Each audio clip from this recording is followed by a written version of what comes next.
100 को कभी पाला नहीं जाता, कांच के खिलौनों को कभी उछाला नहीं जाता, मिल जाती है मंजिल कोशिश करने पर, हर बात को किस्मत पर टाला नहीं जाता। चलिए आगाज कर रहे हैं केमिस्ट्री तथा फिजिक्स के 2025 के सेटों का। तो आज हम आप लोगों के सामने लेकर आए हुए हैं पहले फिजिक्स का सेट नंबर 1, जिसका कोड है JS 346 JS, और इसके एक एक प्रश्नों को हम लोग हल करेंगे, चिंता न करिए। और हम बहुत ही आसान भाषा में आप लोगों को प्रश्न हल कराने की कोशिश करेंगे। आप लोगों का साथ निरंतर बना रहे, और हम वादा कर रहे हैं कि आप लोगों को फिजिक्स और केमिस्ट्री के अनसॉल्व पेपर में बिल्कुल भी प्रॉब्लम नहीं होगी।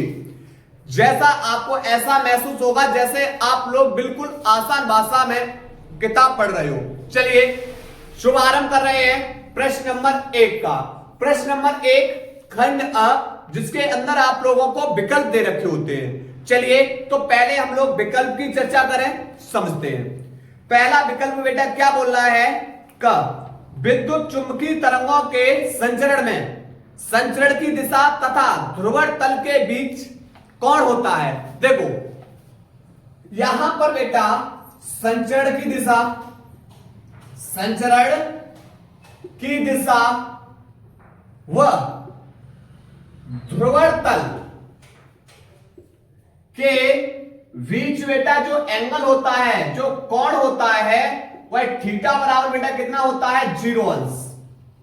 अगर यहीं पे आपसे पूछता ध्रुवण तल व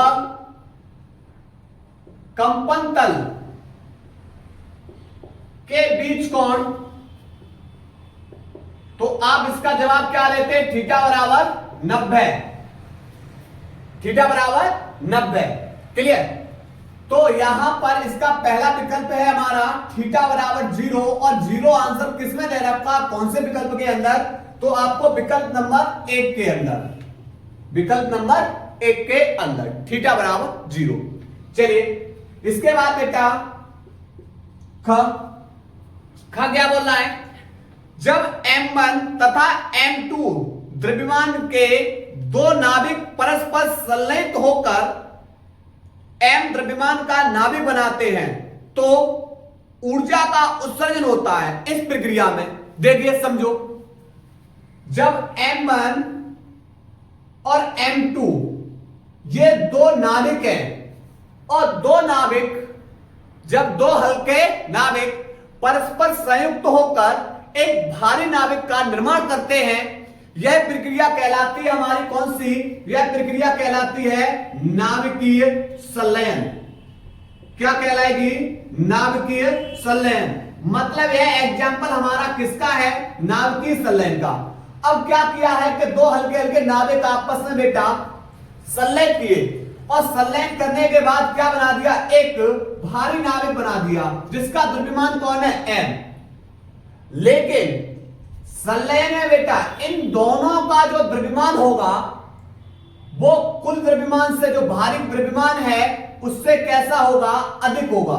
दोनों का द्रव्यमान किससे? इस कुल द्रव्यमान से कैसा होगा? अधिक होगा। यानी इसका विकल्प नंबर बेटा कौन सा सही है? इसका विकल्प नंबर 2 सही है। ठीक है, तो यहां पर नाभिक के संलयन की क्रिया, नाभिकीय संलयन, और नाभिक के टूटने की जो प्रक्रिया होगी वह क्या कहलाती है? नाभिकीय विखंडन। ठीक है, चलिए उसके बाद प्रश्न नंबर ख हो गया।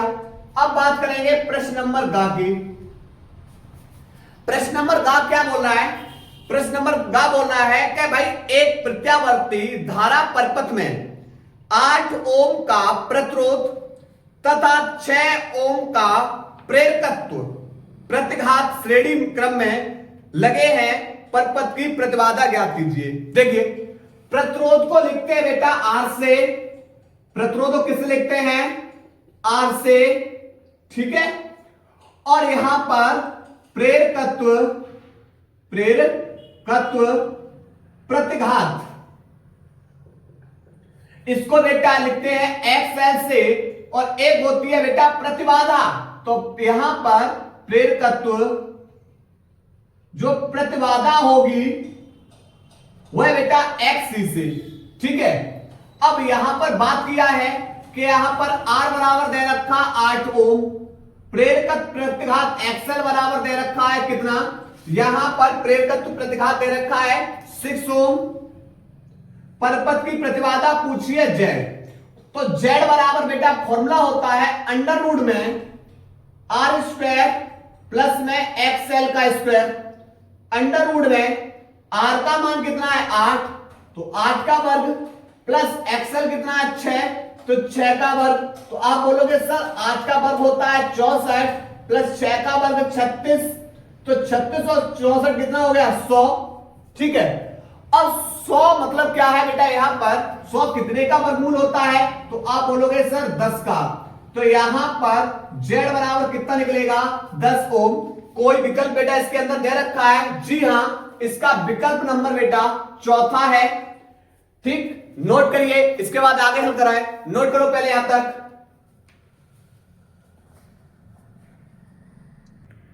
इसके बाद बेटा प्रश्न नंबर घ। अब घ प्रश्न क्या बोल रहा है, घ प्रश्न बोल रहा है निर्वात की वैद्युतशीलता का मात्रक है।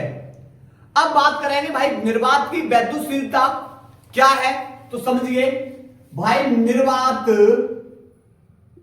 की जो विद्युतशीलता होती है, समझना यहां से पॉइंट, जिसका बेटा जिसको किससे लिखते हैं एप्सिलॉन नॉट से, किससे लिखते हैं एप्सिलॉन नॉट से।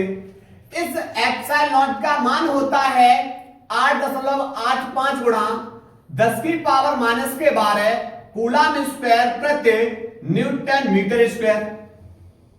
ठीक है, उसके बाद बेटा जो एक और होता है 1/4 पाई एप्सिलॉन नॉट, इसका मान होता है 9 गुणा 10 की पावर 9, इसका मात्रक क्या होता है न्यूटन मीटर स्क्वायर प्रति कूलम स्क्वायर।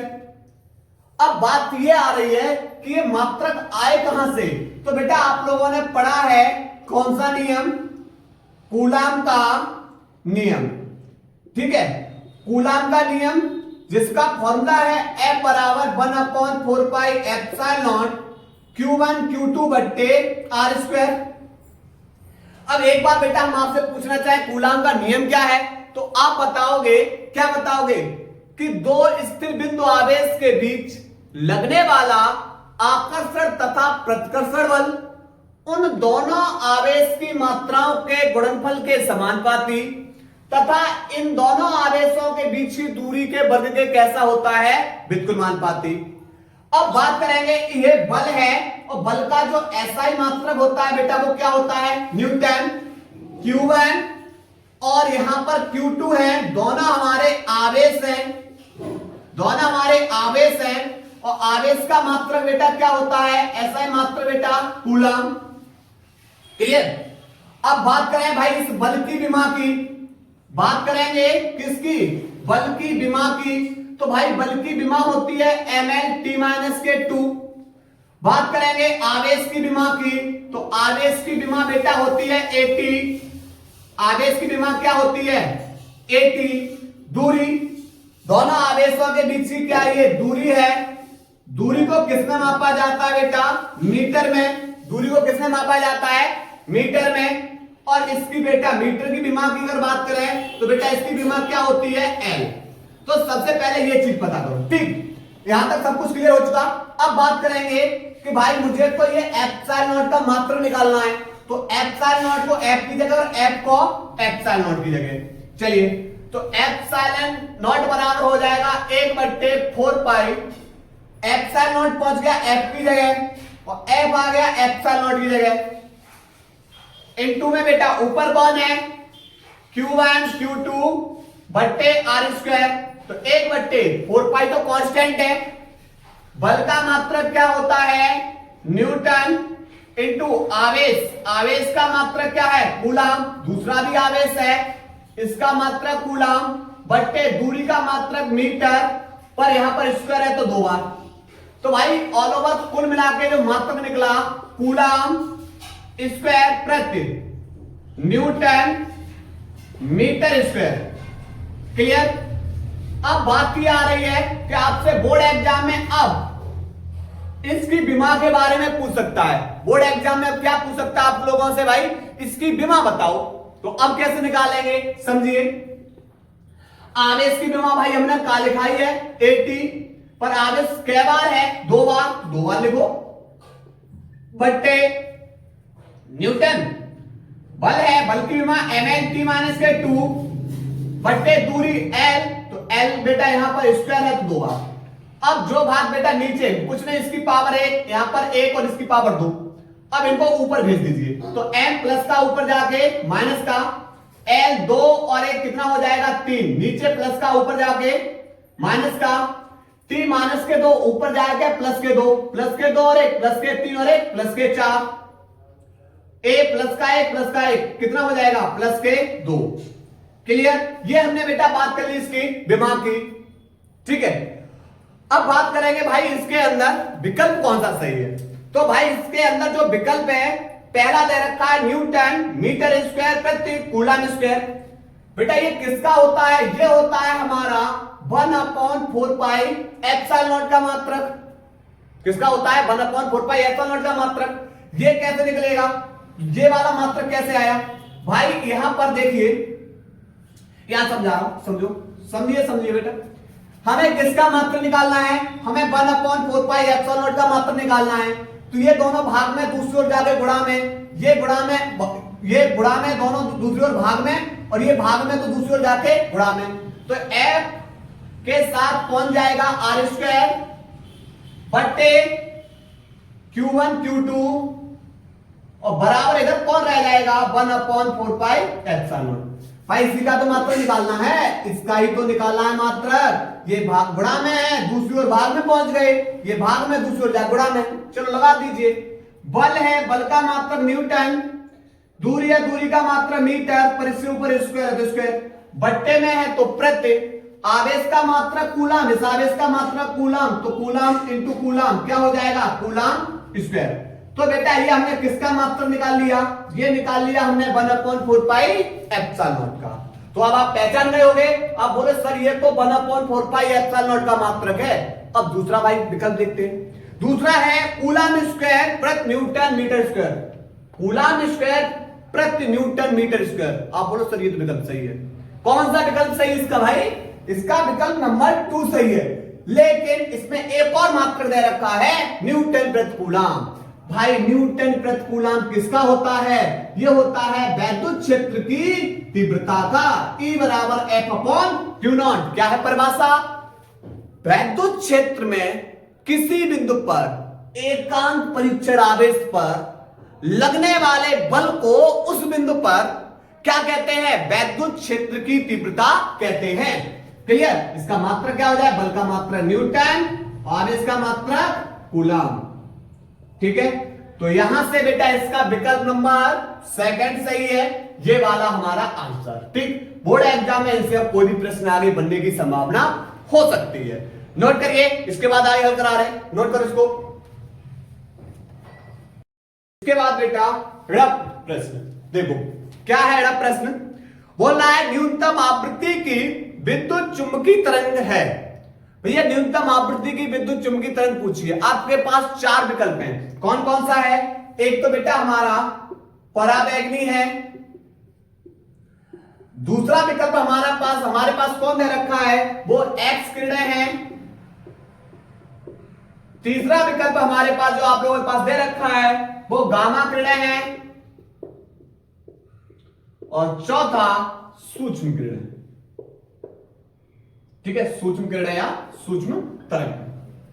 ठीक है, अब देखो सबसे पहले बात करेंगे भाई यहां पर सबसे अधिक आवृत्ति की तरंग कौन सी है भाई, सबसे ज्यादा आवृत्ति वाली तरंग कौन सी है, तो आप बताना भाई सबसे ज्यादा आवृत्ति वाली तरंग है वो कौन सी है भाई, एक्स तरंग या किरण, बातें की है। दूसरा सबसे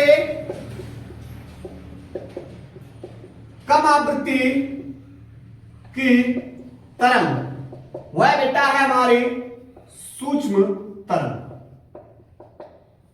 ठीक, यानी अगर हम क्रम लिखें, घटता हुआ क्रम, कैसा?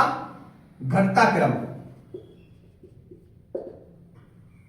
सबसे ज्यादा गामा किरण की आवृत्ति होगी, इससे कम एक्स किरण की आवृत्ति होगी, इससे कम किसकी आवृत्ति होगी? परावैंगनी, और इससे कम बेटा किसकी है? सूक्ष्म तरंगों की।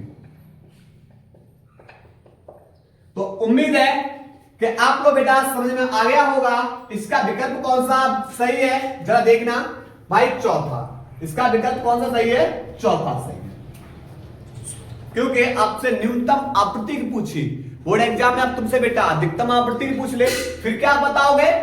पता होना चाहिए ना कौन सी है? गामा तरंग या गामा किरण। ठीक, चलिए उसके बाद 4, प्रश्न नंबर 4 है, अनचुंबकीय पदार्थ की चुंबकीय आवृत्ति परम ताप के साथ किस प्रकार बदलती है? यह बेटा क्यूरी के ताप नियम से, क्यूरी के ताप नियम से जो किसी चुंबकीय तरंग की जो आवृत्ति है वह उसके परम ताप T के कैसी होती है? व्युत्क्रमानुपाती होती है। किस नियम से? क्यूरी के ताप नियम से जो चुंबकीय तरंग की जो आवृत्ति है वह उसके परम ताप T के कैसी होती है भाई? व्युत्क्रमानुपाती।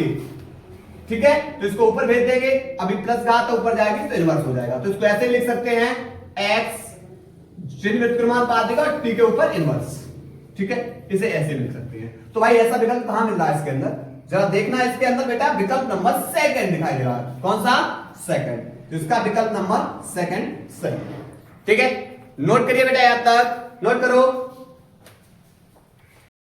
इसके बाद बेटा प्रश्न नंबर दूसरे का कब। दूसरे का कब प्रश्न है, पूर्ण आंतरिक परावर्तन से क्या तात्पर्य है? किरण आरेख बनाकर समझाइए। चलिए भाई इस प्रश्न की थोड़ी सी चर्चा कर ले रहे हैं, समझो। सबसे पहले बेटा यहां एक शब्द आया परावर्तन। क्या शब्द आया? परावर्तन। तो हम आप लोगों से पूछना चाह रहे भाई परावर्तन किसे कहोगे? दूसरा बेटा हमारा क्वेश्चन ये होगा कि अपवर्तन किसे कहोगे? आप लोग ये टॉपिक को पढ़ चुके होंगे, समझना। परावर्तन किसे कहते हैं और अपवर्तन किसे कहते हैं, समझो। परावर्तन क्या है कि जब हम प्रकाश को किसी पॉलिशदार चिकनी सतह पर डालते हैं, जब हम प्रकाश को किसी पॉलिशदार चिकनी सतह पर डालते हैं तो डालने पर क्या हुआ? ये प्रकाश बेटा आएगा इस पॉलिशदार चिकनी सतह से टकराएगा। अब इधर तो पॉलिश है भाई, तो ये प्रकाश इधर तो जा नहीं पाएगा, तो टकराने के बाद यह पुनः उसी माध्यम में क्या हो जाएगा? वापस लौट जाएगा। तो यही घटना क्या कहलाती है? प्रकाश का परावर्तन। क्या बताया? जब प्रकाश किसी पॉलिशदार चिकनी सतह पर डाला जाता है तो वह टकरा कर पुनः उसी माध्यम में वापस लौट जाता है। प्रकाश के वापस लौटने की यही घटना प्रकाश का परावर्तन कहलाती है। अब इन दोनों के बीच में बेटा हमने एक काल्पनिक रेखा खींच दी और इसको बोलते हैं अभिलंब। क्या बोलते हैं? अभिलंब। अभिलंब। ठीक है, अभिलंब को किससे लिखोगे? एन से। ठीक है, और ये बेटा तल बिंदु है, मान लिया O। जो किरण सतह की ओर आ रही है, जो किरण सतह की ओर आ रही है उसे बोलते हैं आपतित किरण। क्या बोलेंगे भाई? इसे बोलते हैं आपतित किरण। और जो किरण सतह से टकराकर पुनः उसी माध्यम में वापस जा रही है इसे बोलते हैं परावर्तित किरण। तो क्लियर? तो आप बताओगे बेटा, ये बताओगे कब आपतित किरण बोला जाएगा और कब परावर्तित किरण। लेकिन कहानी ये हुई, आप बोलोगे सर एक चीज और हमें दिखाई दे रही है। क्या? कि ये जो अभिलंब है और आपतित किरण के बीच में एंगल, और अभिलंब और परावर्तित किरण के बीच में एंगल, बिल्कुल भाई यहां पर ये बेटा जो एंगल है किसके बीच में? अभिलंब और आपतित किरण, इसके बीच में बनने वाले एंगल को बोलते हैं आपतन कोण। क्या बोलेंगे? आपतन कोण। और अभिलंब तथा परावर्तित किरण के बीच में बनने वाले एंगल को बोलते हैं परावर्तन कोण। क्लियर। आप जितने एंगल से प्रकाश डालोगे, प्रकाश उतने एंगल से क्या होगा, परावर्तित होगा। अर्थात एंगल आई इक्वल टू किसके होता है, एंगल आर के। ठीक है, तो यहां से बेटा कहानी क्लियर हो चुकी होगी। क्या बताओगे अगर आपसे पूछ लिया जाए अब कि भाई बताओ प्रकाश का परावर्तन किसे कहेंगे, तो आप बोलोगे जब प्रकाश को किसी पॉलिशदार चिकनी सतह पर डाला जाता है तो वह सतह से टकराकर पुनः उसी माध्यम में वापस लौट जाता है। प्रकाश के वापस लौटने की यही घटना क्या कहलाती है, प्रकाश का परावर्तन। ठीक, ध्यान रखना। अब बात आ रही है अपवर्तन की। अपवर्तन क्या है, अपवर्तन है क्या है कि जब प्रकाश को हम एक माध्यम से दूसरे माध्यम में प्रवेश कराते हैं। क्या बताया हमने, जब प्रकाश को एक माध्यम से दूसरे माध्यम में क्या कराते हैं, प्रवेश कराते हैं, तो वह अपने मार्ग से क्या हो जाता है, विचलित हो जाता है। और प्रकाश की यही घटना क्या कहलाएगी, यही घटना कहलाएगी प्रकाश का अपवर्तन। मैंने क्या बताया, जब आप प्रकाश को कांच वायु से जल में ले जाओ, प्रकाश का क्या होगा, वह सीधा न जाकर अपने मार्ग से विचलित होगा। प्रकाश अपने मार्ग से क्या होगा, विचलित होगा। प्रकाश के विचलन की यही घटना क्या कहलाएगी, प्रकाश का अपवर्तन। जब आप पेंसिल को पानी में डुबोते हो तो पेंसिल देखने पर भाई तिरछी दिखाई देती है, किसके कारण, प्रकाश के अपवर्तन के कारण। ठीक, तो क्या बताया, आप बोलोगे अगर मैं पूछे भाई ये बताओ कि प्रकाश का अपवर्तन किसे बोलोगे, तो आप बोलोगे सर जब प्रकाश को हम एक माध्यम से दूसरे माध्यम में प्रवेश कराते हैं तो वह सीधा न जाकर अपने मार्ग से विचलित हो जाता है। प्रकाश की यही घटना, प्रकाश के विचलन की यह घटना प्रकाश का अपवर्तन कहलाती है। क्लियर। अब यहां पर बेटा हम दो चित्र बनाएंगे, ऊपर वाला माध्यम विरल माध्यम है और नीचे वाला सघन। सघन माध्यम में वेग बेटा क्या होता है, कम, विरल माध्यम की अपेक्षा। विरल माध्यम में प्रकाश का वेग अधिक होता है, सघन माध्यम में प्रकाश का वेग कैसा होता है, कम होता है। क्योंकि विरल माध्यम में इसके कैसे हो जाते हैं, दूर दूर हो जाते हैं। ठीक है, जब प्रकाश की किरण को बेटा हम कहां से, विरल माध्यम से सघन माध्यम में ले जाएंगे, तब क्या होगा, दूसरा प्रश्न, दूसरा क्वेश्चन है कि जब हम प्रकाश की किरण को सघन माध्यम से कहां ले जाएंगे, विरल माध्यम में। मान लिया सघन माध्यम हमारा कांच है और विरल माध्यम हमारा कौन होता है, वायु, कांच, जल, कुछ भी हो बेटा। ठीक, इनके बीच में मैंने डाल दिया ये अभिलंब, डॉट डॉट डॉट का मतलब ये क्या डाल दिया, अभिलंब। जब प्रकाश की किरण को हम सघन माध्यम से कहां ले जाएंगे भाई, विरल माध्यम में, ये हमने अभिलंब डाल दिया। ये तो भाई हो गया अभिलंब, ये भाई क्या हो गया, अभिलंब हो गया। ठीक, ये वाली जो किरण सतह की ओर जा रही है, इस किरण को बोलते हैं आपतित किरण। क्या बोलेंगे, आपतित किरण। और ये वाली ये भी सतह की ओर जा रही है, तो भाई इसको भी हम क्या बोलेंगे, आपतित किरण। अब होगा क्या, जब आप प्रकाश की किरण को विरल से सघन में लेकर जाओगे तो यह सीधी ना जाकर अभिलंब की ओर क्या हो जाती है, झुक जाती है। कहानी समझना, क्योंकि पूरा प्रश्न इसी पे डिपेंड है। और कोशिश यही करेंगे कि भाई आप लोगों को अनसॉल्व पेपर ऐसे कराए जाए कि इनसे संबंधित कोई भी प्रश्न हो आप धज्जियां उड़ा दो, क्योंकि हमारा मकसद आप लोगों का बेटा एक बेहतर से बेहतर रिजल्ट निकालने का है। बस फर्क यही है कि बेटा हम लोग, हमारा चैनल थोड़ा सा छोटा है, इसलिए कहानी थोड़ी सी बेटा अलग है। लेकिन यहां पर बेटा क्या है, हमारा मकसद सिर्फ एक ही रहेगा कि आप लोग जब भी बोर्ड एग्जाम के अंदर बैठो तो आपको यह महसूस नहीं होना चाहिए कि आपने अनसॉल्व पेपर में सिर्फ जो प्रश्न आए थे उनका ही हल किया था। आपको वो एहसास होना चाहिए कि भाई प्रश्न कहीं से आए, हम उसका जवाब देने के लिए तैयार हैं। अनसॉल्व पेपर हल करने का मतलब ही यही होता है भाई कि हम उससे संबंधित और प्रश्न कैसे बनने की संभावना होती है उनके बारे में बताएं।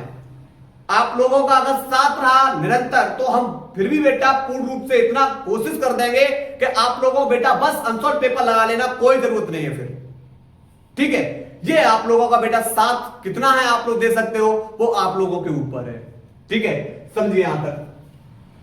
अब यहां पर क्या हुआ कि आप बोलेंगे कि जब प्रकाश की किरण जब हम प्रकाश की किरण वायु से यानी विरल से सघन में लेकर जाएंगे, अविलंब की ओर क्या, वो सीधी न जाकर अविलंब की ओर झुकेगी। और जब प्रकाश की किरण को सघन से कहां ले जाएंगे, विरल में ले जाएंगे, तो सीधी न जाकर अविलंब से क्या हटेगी, दूर हटेगी। दोनों का फर्क समझना। ठीक, आपतित किरण और सघन माध्यम, आपतित किरण और ये अविलंब के बीच बनने वाले कोण को आई, और ये वाला बेटा कोण क्या हो जाएगा हमारा, आर। ठीक है, यह कोण बेटा आई और ये वाला कोण कौन सा हो जाएगा, आर।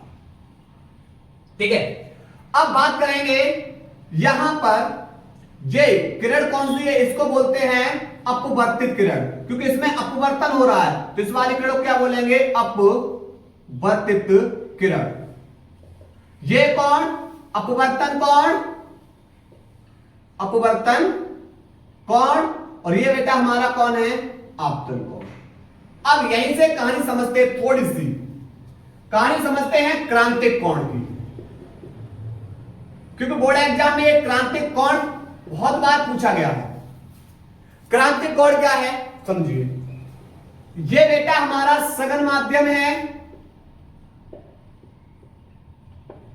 और ये हमारा कौन है, विरल माध्यम।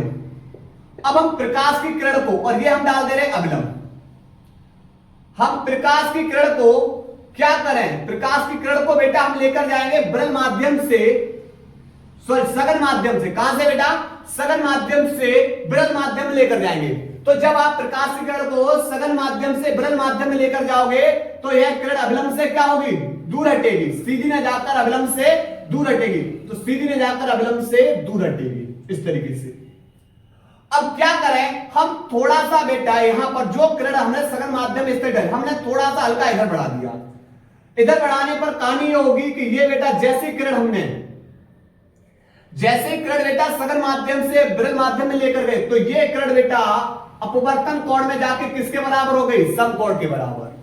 ठीक है, तो ये बेटा यही घटना क्या कहलाती है, यही घटना कहलाती है हमारी क्रांतिक कोण। पर बात समझना, ये हमारा आपतन कोण था और आपतन कोण बराबर किसके हो गया, क्रांतिक कोण के, और ये बेटा हमारा अपवर्तन कोण था आर, वह किसके बराबर हो गया, 90 अंश के, समकोण के।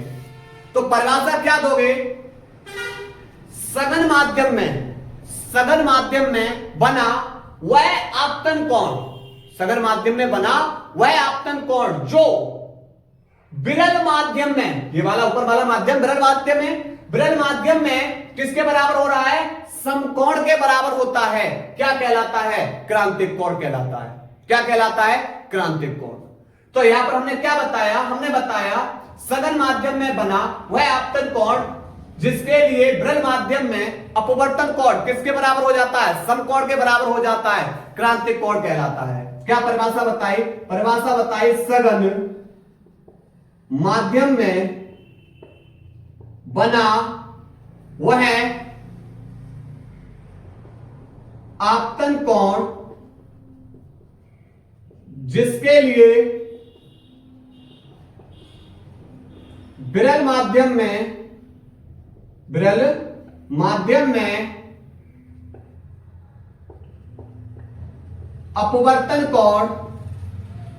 अपवर्तन कोण समकोण के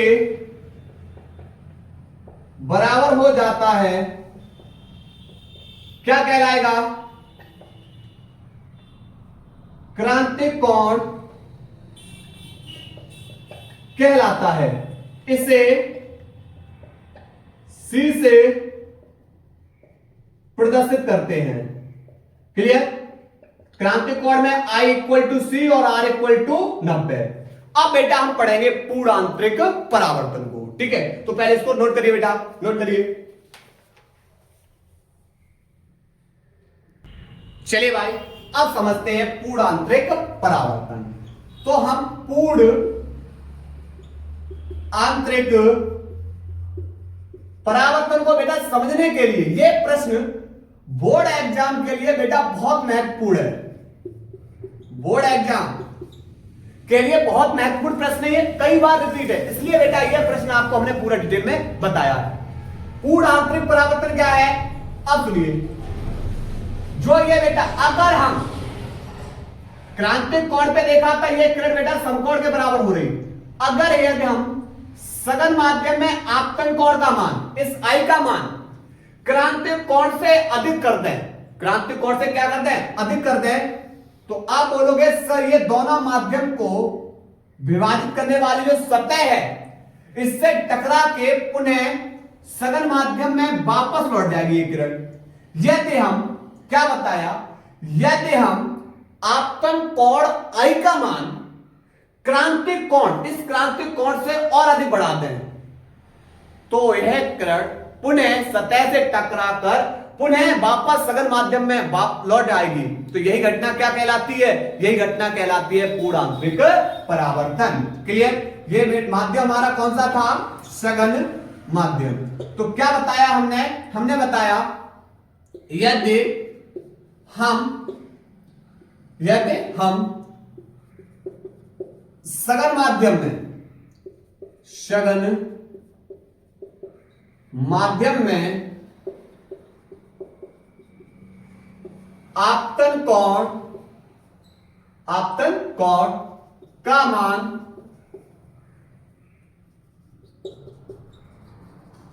क्रांतिक कोण से अधिक कर दें तो यह किरण सतह से टकराकर पुनः सघन माध्यम में वापस लौट जाती है। प्रकाश की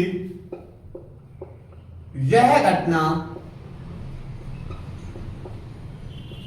पूर्ण आंतरिक परावर्तन कहलाती है।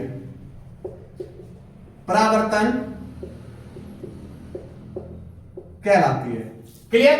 उम्मीद है बेटा आप लोगों को यह प्रश्न क्लियर हो चुका होगा। नोट करिए। इसके बाद बेटा दूसरे का ख है समस्थानिक तथा समभारिक नाभिकों में अंतर समझाइए। चलिए सबसे पहले बेटा समझते हैं समस्थानिक।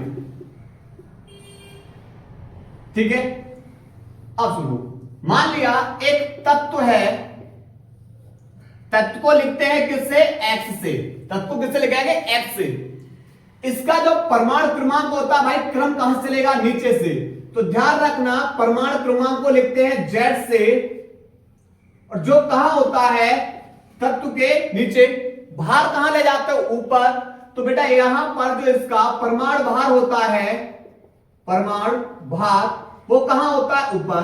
तो परमाणु भार को बेटा हम किससे लिखेंगे? ए से, और क्रमांक को किससे लिखेंगे? जेड से। एक ही तत्व के वे परमाणु जिनके परमाणु क्रमांक कैसे हो? समान हो। जिनके परमाणु क्रमांक कैसे हो? समान हो, किंतु परमाणु द्रव्यमान, भार लिख दें, या परमाणु द्रव्यमान कैसे हो? भिन्न भिन्न हो, भाई क्या कहलाएंगे? समस्थानिक। जैसे एग्जाम्पल, उदाहरण में जैसे हाइड्रोजन के बेटा 3 समस्थानिक, 1H1, 1H2, 1H3। क्लियर? अब इन तीनों के अंदर देखो भाई, इन तीनों की तुलना कर दें एक्स जेड ए से, तो आप बोलोगे कि सर तीनों के तीनों हाइड्रोजन के 3 समस्थानिक और तीनों के परमाणु क्रमांक तो कैसे हैं? समान, किंतु इनके परमाणु भार कैसे हैं? भिन्न भिन्न। तो बेटा ये क्या कहलाएंगे? समस्थानिक। ठीक, इसी प्रकार C612 कार्बन के 2 समस्थानिक, C612 और C613। अब देखो इनके परमाणु क्रमांक कैसे? दोनों के समान, दोनों के परमाणु क्रमांक नीचे, क्रम कहां है नीचे, क्रमांक समान, किंतु परमाणु भार देखो इसका 12 इसका 13, देख रहे हो परमाणु भार तो बेटा ऊपर वाले परमाणु भार तो परमाणु द्रव्यमान तो भिन्न भिन्न है, लेकिन परमाणु क्रमांक कैसा है, समान। ये क्या कहलाएंगे, समस्थानिक। चलिए लिखेंगे एक ही तत्व के वे परमाणु जिनके परमाणु क्रमांक तो समान होते हैं, किंतु परमाणु द्रव्यमान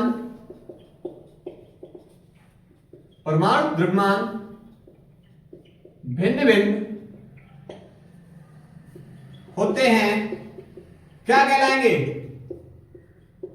समस्थानिक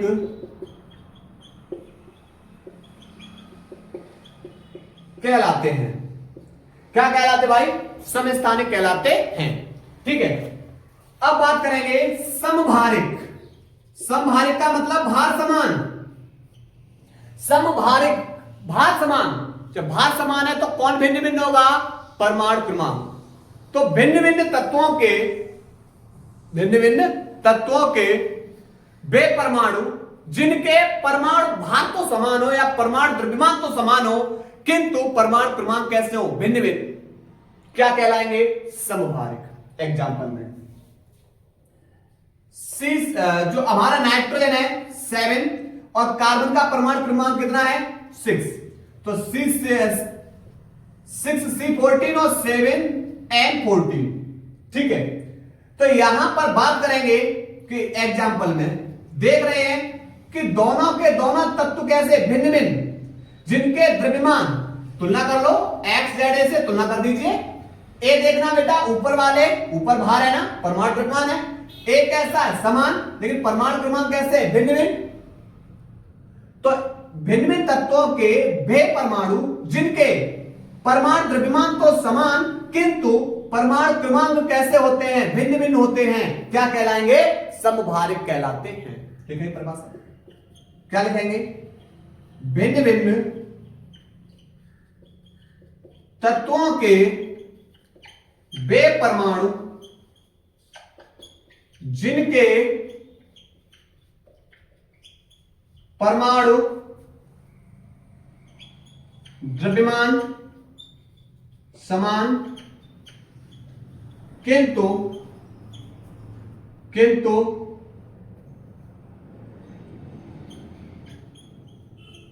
परमाणु क्रमांक भिन्न हो,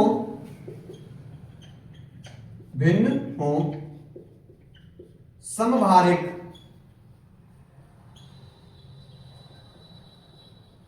कहलाते हैं। ठीक है, नोट करिए बेटा इसको। चलिए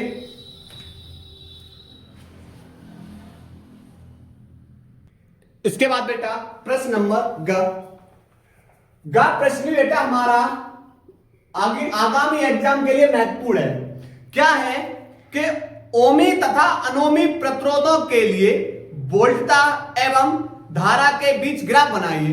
सबसे पहले भाई ये बताओ, ओमी प्रतिरोध किसे बोलेंगे, ओमीय प्रतिरोध किसे बोलेंगे, तो आप सीधा बोलोगे कि जो ओम के नियम का पालन करेंगे, वे प्रतिरोध जो ओम के नियम का क्या करते हैं, पालन। ओमी प्रतिरोध और अनोमी प्रतिरोध जो ओम के नियम का पालन ही नहीं करते हैं, क्या कहलाएंगे, अनओमीय प्रतिरोध कहलाते हैं। ओमी प्रतिरोध के अंदर ध्यान रखना, अब ओम के नियम का पालन कर रहे हैं, तो ओम के नियम में बेटा ये धारा का ग्राफ है और ये वोल्टेज का ग्राफ दर्शा दिया। और चूंकि बेटा ओम के नियम में देखा गया था कि जो 20 समानुपाती किसके होता है, धारा आई के, क्या कहता है ओम का नियम, यह किसी चालक की भौतिक अवस्थाएं जैसे ताप दाब आदि को नियत रखे तो उस चालक में बहने वाली धारा उसके सिरों पर लगाए गए विभवांतर के कैसी होती है, समानुपाती होती है। क्या बताया ओम का नियम, फिर सुन लीजिए। बताया ये कि भाई ओम का नियम, इस नियम के अनुसार यदि किसी चालक की भौतिक अवस्थाएं जैसे ताप, दाब आदि को नियत रखें तो उस चालक में बहने वाली धारा उस चालक के सिरों पर लगाए गए विभवांतर भी के कैसी होती है, समानुपाती। और इन दोनों के बीच में बेटा कैसी रेखा प्राप्त होती है, एक सरल रेखा। कैसी रेखा प्राप्त होगी, सरल रेखा। ठीक। अब चूंकि बेटा ओमीय प्रतिरोध है तो भाई ओम के नियम का पालन करेगा। किसके नियम का पालन करेगा, ओम के नियम का पालन। और ये बेटा कहां पर, ये धातु चालकों के लिए ही सत्य है। किसके लिए सत्य है, धातु चालकों के लिए सत्य। ओम का नियम भाई किसके लिए सत्य है, तो ओम का नियम बताओगे आप सर, धातु चालकों के लिए क्या है, सत्य है। ठीक। अब बात करेंगे अनोमी प्रतिरोध की। तो आप सीधा बोलोगे कि जो ओम के नियम को पालन ना करें क्या कहलाएंगे, अनओमी प्रतिरोध। और भाई जब ओम के नियम को पालन नहीं करेंगे तो इनके बीच में जो ग्राफ होगा भाई वो कैसा मिलेगा, सीधी रेखा नहीं मिलेगी, सरल रेखा नहीं मिलेगी। बेटा यहां पर टॉर्च के वर्ग में कुछ ग्राफ इस तरीके से मिलेगा, टॉर्च का वर्ग। ठीक। और यहां पर क्या है, ओम के नियम का पालन नहीं। भैया कौन सा नियम, कौन सा नियम बोलोगे, अनोमी प्रतिरोध। ठीक है। जैसे अर्धचालक, टॉर्च का बल्ब, टॉर्च का बल्ब, ट्रांजिस्टर आदि। ठीक है। तो ध्यान रखना ये बेटा हमारा कौन सा प्रश्न हो चुका, दूसरे का ग। नोट करिए। इसके बाद बेटा प्रश्न नंबर दूसरे का घ। समझो क्या है दूसरे का घ। एक चालक पर 2.4 गुणा 10 की पावर -18 कूलम धनात्मक आवेश है। बताइए चालक पर कितने इलेक्ट्रॉन की कमी या अधिकता है। देखो जब भी बेटा हमारा आवेश कैसा होगा, धन आवेश, कैसा होगा, धनावेश, तो ध्यान रखना इलेक्ट्रॉन की क्या होगी, इलेक्ट्रॉन की कमी होगी। इलेक्ट्रॉन की कमी के कारण उस पदार्थ में आवेश कैसा आ जाता है, धनावेश। ठीक है। और अगर बेटा ऋणावेश की कहानी है, किसी चालक पदार्थ पे ऋणावेश है तो उस पर इलेक्ट्रॉन की क्या होगी, अधिकता। इलेक्ट्रॉन की क्या होगी, अधिकता होगी। ध्यान रखना क्वेश्चंस को। अब यहां पर क्या दे रखा, आवेश है, कितना है, 2.4 गुणा 10 की पावर -18 कूलम। कैसा आवेश है भाई, धनावेश है। अब बोलो क्या होगा, धनावेश है तो इलेक्ट्रॉन की क्या होगी, कमी। ठीक। इलेक्ट्रॉन की संख्या पूछी है, आवेश के क्वांटिकल से Q बराबर N × E, N निकालना है, E गुणा दूसरी ओर जाके भाग में, ये गुणांक दूसरी ओर जाके भाग में, तो N बराबर हो जाएगा Q/E। चलिए भाई मान लगाइए, तो Q बराबर, तो यहां पर N बराबर, Q का मान बेटा कितना है, तो आप बोलोगे सर 2.4 गुणा 10⁻18 बट्टे E का मान एक इलेक्ट्रॉन पे 1.6 गुणा 10⁻19। इस दशमलव से दशमलव कैंसिल, 4 × 24 और 4 × 16, 6/4। -19 है भाई, कितने हैं, -19, ऊपर भेजो उनको, किसका हो जाएगा, +19। तो 19 में से बेटा -18 गए, तो आप बोलोगे सर 10 की पावर -19 में से 10 की पावर +19 में से 10 की पावर -18 गए, तो 10 की पावर 8। तो 10 से 60/4 कितनी बार कट जाएगा बेटा, 15 बार। और यहां पर इलेक्ट्रॉन, और इसमें क्या होगी, कमी। ठीक है। नोट करिए बेटा, इसको नोट करिएगा। इसके बाद बेटा अगला सवाल, सवाल नंबर दूसरे का ऋण सवाल बोला है, किसी प्रत्यावर्ती धारा परपथ में एक वोल्टेज V बराबर 40 sin 100 पाई t वोल्ट द्वारा प्रदर्शित है। t यहां t सेकंड में है, समय वोल्टता ग्राफ उचित पैमाने का पूर्ण चक्र के लिए बनाइए। समझो इसी सवाल। सबसे पहले समीकरण आपको दे रखा b बराबर 40 साइन 100 पाई, 40 साइन 100 पाई और यहां पर t। पहले इसकी तुलना करिए b बराबर b0 साइन ओमेगा t से। तो b0 की जगह बेटा आपको वोल्टेज कितना मिला है 40, साइन की जगह साइन, तो b की जगह b है, b नॉट की जगह बेटा 40 वोल्ट, साइन की जगह साइन, ओमेगा की जगह बेटा कितना है, ओमेगा की जगह है 100 पाई, ओमेगा की जगह क्या है 100 पाई, ठीक है। और यहां पर t की जगह t, तो यहां पर जो मान जिसकी जगह मिल गए, ठीक। अब यहां पर क्या होता है, ओमेगा बराबर होता है 2 पाई f, ओमेगा बराबर क्या होता है 2 पाई f। यह यहां पर क्या है आवृत्ति है, और हमें क्या निकालना है, जब हम एक पूर्ण चक्कर लगाएंगे तो पूरा चक्कर लगाने में जो समय लगेगा वही बोलेंगे आवर्तकाल, ठीक। अब देखो तो यहां से पहले f निकाल लीजिए, 2 पाई गुणा में दूसरी ओर जाके भाग में, तो f बराबर हो जाएगा ओमेगा बट्टे 2 पाई, ओमेगा का मान 100 पाई बट्टे और f का मान, और यहां बट्टे कौन है 2 पाई, तो यहां पर 2 पाई से 100 पाई बेटा कितने बार कट जाएगा 50 बार, तो f बराबर कितना निकलेगा 50 हर्ट्ज, ठीक। अब यहां पर आवृत्ति बराबर होता है 1 अपॉन आवर्तकाल, तो आवर्तकाल बराबर हो जाएगा 1 अपॉन आवृत्ति, तो 1 बट्टे आवृत्ति का मान 50, 50 का भाग बेटा 1 में करोगे भाग जाएगा नहीं, भाग टूटे बिंदी 0, क्या 50 का भाग 10 में जाएगा, आप बोले फिर भी नहीं जाएगा, भाग टूटे बिंदी और यहां पर 0, 50 दूनी 100, तो बेटा यहां पर कितना निकला 0.02 सेकेंड, यहां पर टाइम निकालेंगे। तो अब सुनिए, प्रत्यावर्ती धारा में क्या होता है, आधा चक्र धनात्मक और आधा चक्र ऋणात्मक, तब यहां पर जाके एक पूर्ण चक्र बनता है, ये आधा चक्र और ये आधा चक्र, ये बेटा टाइम को दर्शाएंगे और ये हमारा दर्शाएगा वोल्टेज को। तो B बराबर बेटा कितना है, B बराबर है 40 वोल्ट, B बराबर कितना है, B नॉट बराबर है 40 वोल्ट, ठीक। अब बात करेंगे ये बेटा आधा चक्र कैसा है, ये वाला धनात्मक है और आधा चक्र कैसा है ऋणात्मक। अब पूरा समय कितना लग रहा है, तो पूरा समय लग रहा है यहां पर 0.02 सेकेंड, पूरे चक्र में कितना समय लगा 0.02 सेकेंड, तो आधे में कितना हो जाएगा, इसका आधा कर दो 0.01 सेकेंड। आधे चक्र के लिए ये रहा, पूरे चक्र के लिए ये रहा।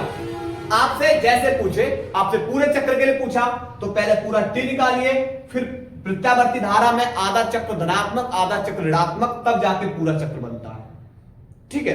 तो नोट करिए बेटा, इस प्रश्न को नोट करिएगा।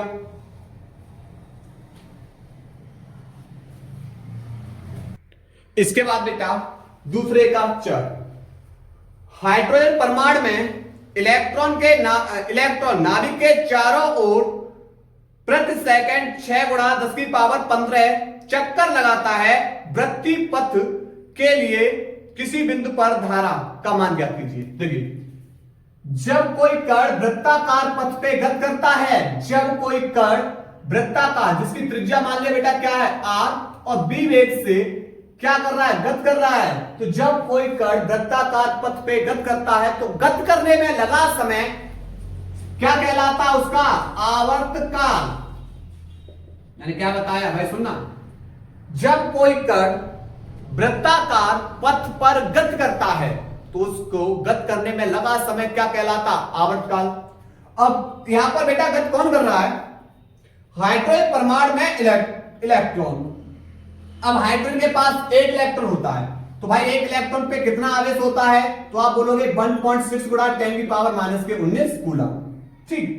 प्रति सेकंड कितने चक्कर लगा रहा है, यानी चक्करों की जो संख्या है वह 6 गुणा 10 की पावर 15, इतने चक्कर लगा रहा है। अब वृत्ताकार पथ पे धारा पूछिए, तो धारा I बराबर होता है Q अपॉन T। यहां जो समय लग रहा है वो आवर्तकाल वाला लग रहा है, कौन सा लग रहा है, आवर्तकाल वाला, ठीक है। तो यहां पर Q का मान तो पता है 1.6 इंटू 10 की पावर -19, ठीक है।